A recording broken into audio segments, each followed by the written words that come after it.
अस्सलाम वालेकुम, this is Abdul Gaffar and welcome to computer class. अच्छा, त अॼु जेको कंप्यूटर जो क्लास आहे इन में आहे हिस्ट्री ऑफ कंप्यूटर। हाणे ही तव्हांजो जेको सिलेबस आहे मेन जेको आहे 9th क्लास जो कंप्यूटर आहे उन मां ही सिलेबस आहे तव्हांजो, ऐं उनमें जेको आहे इंशाल्लाह कोशिशि कबी त जे तव्हांखे इनखे डीपली सुठे तरीक़े सां तव्हांखे कवर कराइजे। जेके जेके ॻाल्हियूं तव्हां जेके सम्झाइण जूं आहिनि उहे सम्झायूं बि वञनि, ऐं उनखां अलावा ही जेके मेन क्वेश्चन्स आहिनि इहे तव्हां ताईं पहुचाया वञनि, जेके इंशाल्लाह उमेद कजे थी एक्सपेक्टेड आहिनि त जेके टेस्ट में तव्हांजे लाइ अची सघनि था। ठीकु आहे, त उनखां सभ खां पहिरियां त जेको हिस्ट्री आहे कंप्यूटर जी उनमें कुछ एराज़ अचनि थियूं, जेके कुछ दौर अचनि था उहे कहिड़ा हुया, टे एराज़ हुयूं। ठीकु आहे, माना टे दौर हुया।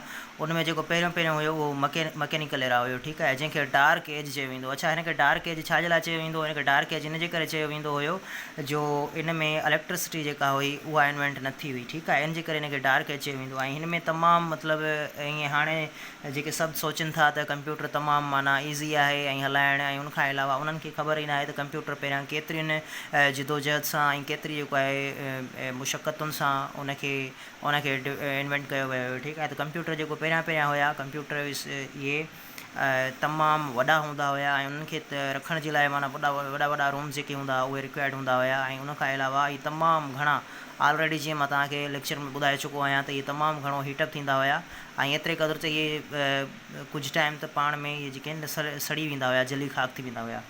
त हाणे वारा कंप्यूटर जेके आहिनि मोस्ट डेवलप्ड आहिनि। ठीकु आहे, त पहिरीं जेका एरा हुई उन में डार्क एज इन जे करे इनखे चयो वेंदो आहे। अॼु जो असांजो जेको ज़ेरे गौर हूंदी उहा इंशाल्लाह जेका डार्क एज आहे मकैनिकल एरा, इहा असांजे ज़ेरे गौर आहे। इन जा जेके कुझु कंप्यूटर आहिनि जेके इन्वेंशन थियल आहिनि उन जा, ठीकु आहे, उहे असांजे ज़ेरे गौर हूंदा। उनखां बाद में ॿियो आहे इलेक्ट्रोमैकेनिकल एरा, जंहिंखे मिडिल एज चयो वेंदो आहे। उनखां बाद में आहे इलेक्ट्रॉनिक एरा, जंहिंखे मॉडर्न एज चयो वेंदो आहे, जेका हाणे बि हले थी। ठीकु आहे, त पहिरीं जेका आहे मैकेनिकल एरा, इन्हनि में जेको आहे इलेक्ट्रिसिटी वाज़ नॉट इन्वेंटेड। हिन में जेका इलेक्ट्रिसिटी हुई उहा इन्वेंट कोन थी हुई। ठीकु आहे, उनखां बाद में humans became successful to make simple machines. ठीकु आहे, that could perform arithmetic operations. ठीकु आहे, हाणे जेके इहे मैकेनिकल एरा जा जेके कंप्यूटर्स हुया न, इहे कंप्यूटर इन में उहे सभु फंक्शन्स न थींदा हुया जेके हाणे कंप्यूटर में थियनि था। इन्हनि जा जेके फंक्शन हुया उहे कहिड़ा हूंदा हुया? उन्हनि जा फंक्शन इहे हूंदा हुया, उहे जस्ट जेके आहिनि इहे कैलकुलेटिंग मशीन्स हुयूं। ठीकु आहे, सिंपल मशीन्स हुयूं, ऐं उहे छा कंदियूं हुयूं? उहे सिर्फ़ु जेके अर्थमेटिक ऑपरेशन्स हुया उन्हनि खे परफॉर्म कंदियूं हुयूं। अर्थमेटिक ऑपरेशन्स जेके आहिनि पहिरियों जेको उन में अचे थो उहो आहे अबाकस। ठीकु आहे, अबाकस जेको आहे उहो कॾहिं थियो हुयो इन्वेंट? उहो थियो हुयो 3000 BC।